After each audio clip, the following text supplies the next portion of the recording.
गृह मंत्री अमित शाह जी ने जिस तरीके से संविधान पर चर्चा के दौरान राज्यसभा में जवाब देते हुए पूरे ऐतिहासिक दस्तावेजों, तथ्यों, तर्कों के साथ कांग्रेस की संविधान और बाबा साहब को लेकर जो धारणा थी, उसकी कैसी धज्जियां उड़ाई और कांग्रेस की वास्तविकता लोगों के सामने ले आए, वह शानदार भाषण था।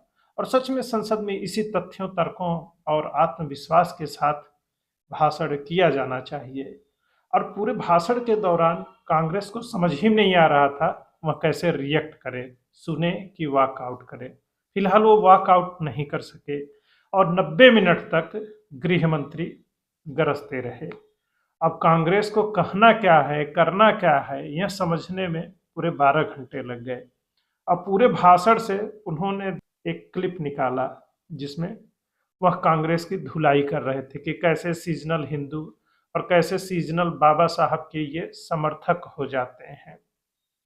और जिस तरह से अब अंबेडकर अंबेडकर कहना इनके लिए फैशन हो गया है, अगर यह इसी तरह का जाप किसी भगवान का नाम लेकर कर रहे होते तो इनको स्वर्ग मिल जाता। वास्तव में यह एक कटाक्ष था कि कांग्रेसियों की स्थिति क्या है और उनको अब तक तो मुक्ति मिल ही जाती अगर इसी तरह से वो जाप कर रहे होते। अब समस्या क्या है या इस तरह की बातें हो क्यों रही हैं?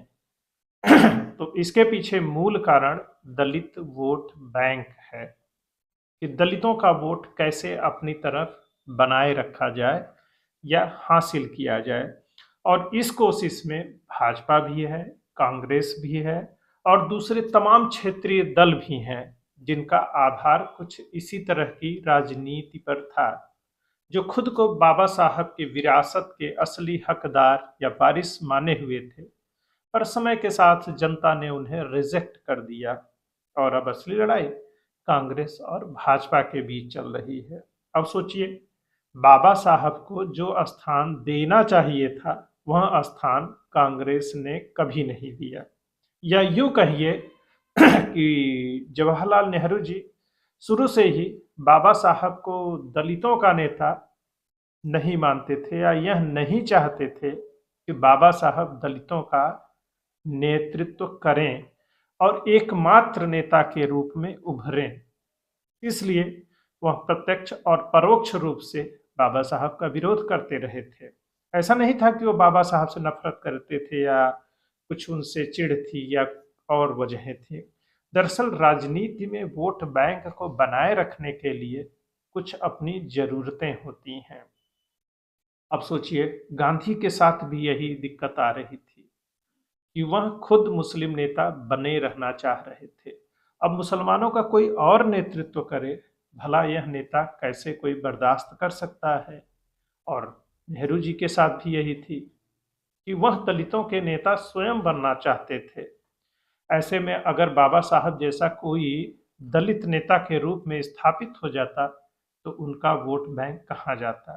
सोचिए, 1990 के दशक में जब बीपी सिंह ने मंडल कमीशन की रिपोर्ट लागू की, तब बाबा साहब कैसे रेलिवेंट हो गए। उसके बाद या उससे पहले की घटनाओं का अगर आप विश्लेषण करिए तो 1990 के पहले और 1990 के बाद किस तरह से दलित चेतना, ओबीसी चेतना निर्णायक साबित हुई। जब ओबीसी वोट बैंक नहीं था, क्योंकि 1990 जब मंडल कमीशन लागू हो रहा है, तब ओबीसी के रूप में हिंदुओं में या भारतीय समाज में एक और कैटेगरी पैदा हो रही है जिसमें सवर्ण, पिछड़ा और दलित, इस तरह का बोध आ रहा है। मतलब एक नई वर्ण व्यवस्था पैदा की जा रही है, वह भी वोट बैंक को साधने के लिए कि कैसे सत्ता में खुद को बनाए रखा जाए। क्योंकि 1990 से पहले ओबीसी जैसी कोई कैटेगरी नहीं थी, मतलब ये हिंदुओं का ही सब डिवीजन था।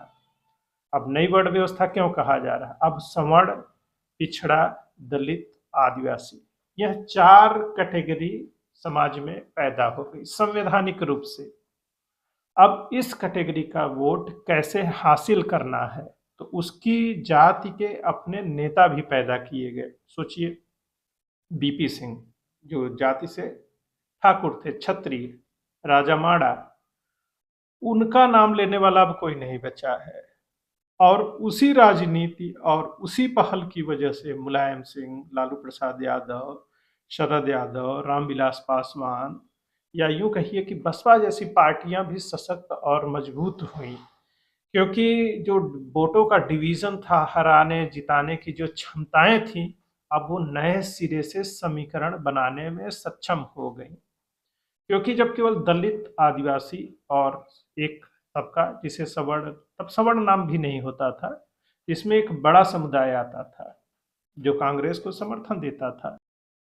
मतलब इस विवेचना में अगर आप देखेंगे तो कांग्रेस के सत्ता में बने रहने का मूल कारण सवर्ण वोट, जिसमें ब्राह्मण, दलित और मुस्लिम उसके चुनाव जीतने के लिए पर्याप्त हुआ करते थे।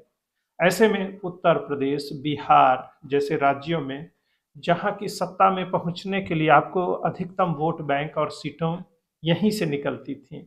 अब इस जातीय समीकरण में आप फंस गए, क्योंकि ब्राह्मणों, सवर्णों के लिए एक पार्टी उपलब्ध हो गई जिसका नाम भाजपा, दलितों के लिए बसपा और पिछड़ों के लिए माननीय मुलायम सिंह यादव जी, मतलब सपा का जन्म हो गया है।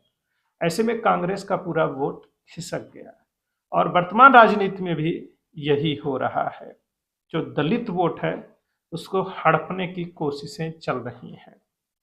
उत्तर प्रदेश में बसपा लगभग खत्म हो गई है और उसके जिंदा होने की संभावना न के बराबर रह गई है, क्योंकि उसमें विचारधारा के स्तर पर और नेतृत्व के स्तर पर वह ऊर्जा अब नहीं दिखाई दे रही है। अगर कोई उस तरह का नेतृत्व आता है जो मान्यवर कांशीराम जैसी मेहनत कर सकता है, तो शायद बसपा फिर से समाज में स्थापित हो सकती है।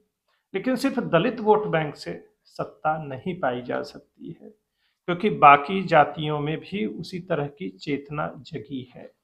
अब सपा के साथ क्या हो रहा है, वह सिर्फ यादवों और मुसलमानों तक खुद को समेट कर रह गई है। ऐसे में उसका जो व्यापक वोट का समीकरण है वह एमवाई तक ही सिमट जाता है। अब कांग्रेस और भाजपा के लिए अवसर ही अवसर है। उसमें अमित शाह भी आएंगे, राहुल गांधी भी आएंगे और काउंटर करने की कोशिशें भी होंगी।